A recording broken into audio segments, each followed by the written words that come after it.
चलिए, स्वागत है आप सभी का। आज की क्लास हिंदी वर्ण विचार की सेकंड पार्ट है ये। तो ये क्लास होने वाली है स्पेशली सीटेट, रीट, एमपीटेट और यूपीटेट के लिए। तो चलिए शुरू करते हैं। आज का पहला क्वेश्चन है, घ का उच्चारण स्थान कौन सा है? घ जो शब्द है उसका उच्चारण स्थान कौन सा है? तो ऑप्शन है आपके पास में मूर्धा, कंठ, तालु या दंत। बताइए घ का उच्चारण स्थान कौन सा होगा? तो राइट आंसर हो जाएगा ऑप्शन नंबर 2, कंठ। अगला प्रश्न है, दांत और जीभ के स्पर्श से बोले जाने वाले वर्ण को क्या कहते हैं? दांत और जीभ के स्पर्श से बोले जाने वाले वर्ण को क्या कहते हैं? मूर्धन्य कहते हैं, दंत्य कहते हैं, दंतोष्ठ्य कहते हैं, कंठोष्ठ्य कहते हैं। बताइए क्या होगा राइट आंसर? तो राइट आंसर हो जाएगा ऑप्शन नंबर 2, दंत्य। नेक्स्ट प्रश्न है हमारे पास, निम्नलिखित ध्वनियों की निर्दिष्ट विशेषताओं में कौन सा अशुद्ध है? इनमें आपको अशुद्ध बताना है। तो ऑप्शन है आपके पास, पहला ऑप्शन है च तालव्य है और महाप्राण है, या फिर ख महाप्राण है कंठ्य है, या फिर त अल्प प्राण है और दंत्य है, या फिर म ओष्ठ्य सघोष है। तो राइट आंसर कौन सा हो जाएगा? तो राइट आंसर हो जाएगा ऑप्शन नंबर 1, इसमें अशुद्ध बताना था हमें। चलिए नेक्स्ट प्रश्न की ओर बढ़ते हैं। अगला प्रश्न है, निम्नलिखित में से कौन सा कथन अशुद्ध है? इसमें भी अशुद्ध बताना है। तो पहला ऑप्शन है आपके पास, 2 महाप्राण व्यंजनों का उच्चारण एक साथ हो सकता है। 2 महाप्राण व्यंजनों का उच्चारण एक साथ हो सकता है। और दूसरा ऑप्शन है, हिंदी में ज्ञ का उच्चारण परंपरा से भिन्न हो गया है। या फिर तीसरा, छ संयुक्त व्यंजन है। या फिर चौथा, विसर्ग कंठ्य वर्ण है। तो देखिए इसमें अशुद्ध बताना है, और ये जो नीचे के तीनों हैं ये सही हैं, लेकिन जो अशुद्ध होगा वो होगा ऑप्शन नंबर 1, 2 महाप्राण व्यंजनों का उच्चारण एक साथ हो सकता है, ये अशुद्ध है इसमें। चलिए अगले प्रश्न की ओर बढ़ते हैं। अगला प्रश्न है, उच्चारण स्थान की दृष्टि से कौन सा विकल्प शुद्ध है? इसमें शुद्ध बताना है। तो बताइए, स मूर्धन्य है, ये तो गलत है। दूसरा, स दंत्य है, ये सही है। च कंठ्य, ये भी गलत है। और स तालव्य है, ये भी गलत है। तो राइट आंसर कौन सा हो जाएगा? स दंत्य है। अगला प्रश्न है, प्लुत स्वर कौन सा है? प्लुत स्वर कौन सा है? औम, ओम, या फिर ओम या ओम। तो बताइए कौन सा राइट आंसर हो जाएगा इसमें? तो राइट आंसर हो जाएगा ओम। प्लुत स्वर कौन सा है? ओम। चलिए अगला प्रश्न है, मुह शब्द में प्रयुक्त चंद्र बिंदु है।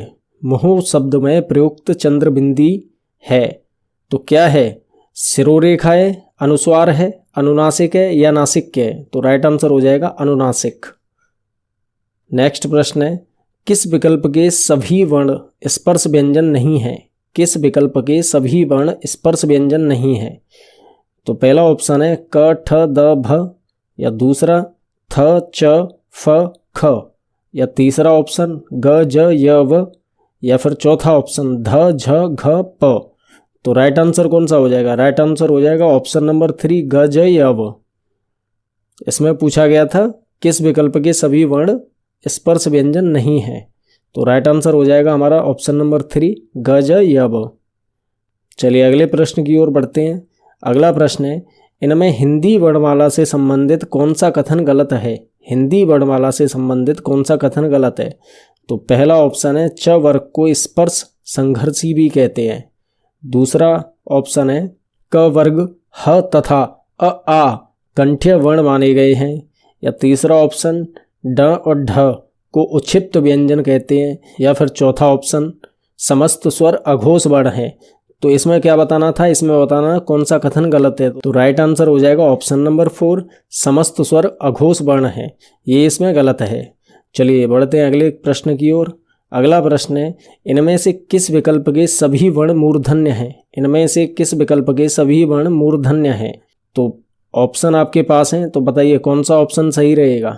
देखिए पहला ऑप्शन है ट ठ स या फ। दूसरा ऑप्शन है ठ ण घ या थ। तीसरा ऑप्शन है ण रि ढ या झ। चौथा ऑप्शन है आपके पास र ड स ट।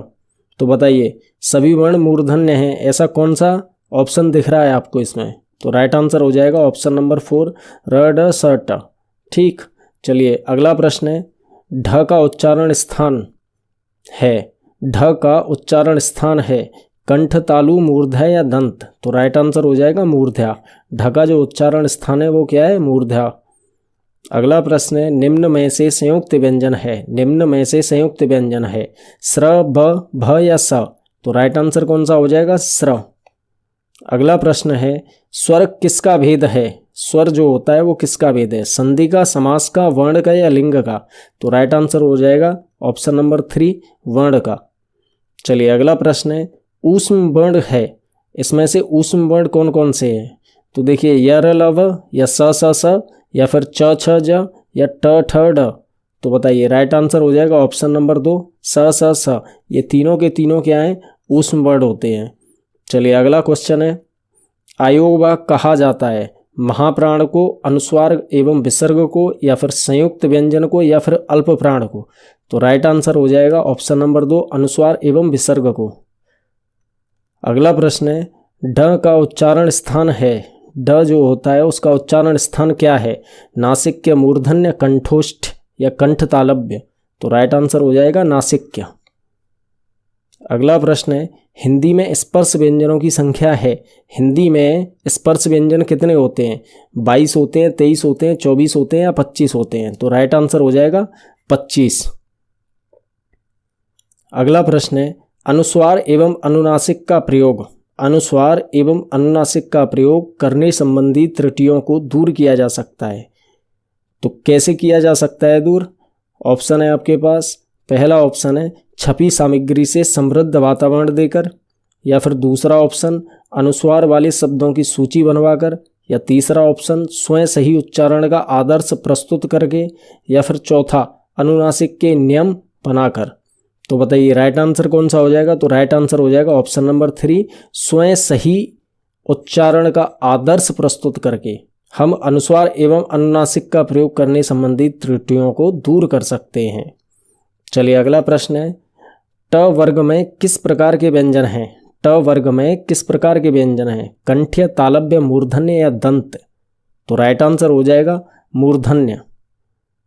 चलिए अगला प्रश्न है, थ किस वर्ग का व्यंजन है, थ जो होता है वो किस वर्ग का व्यंजन है, ओष्ठ्य का, तालव्य का, दंत्य का या ऊष्म का। तो राइट आंसर हो जाएगा ऑप्शन नंबर 3 दंत्य। चलिए उम्मीद करता हूँ क्लास आपके समझ में आई होगी। आपसे मिलते हैं अगली क्लास में, तब तक के लिए जय हिंद।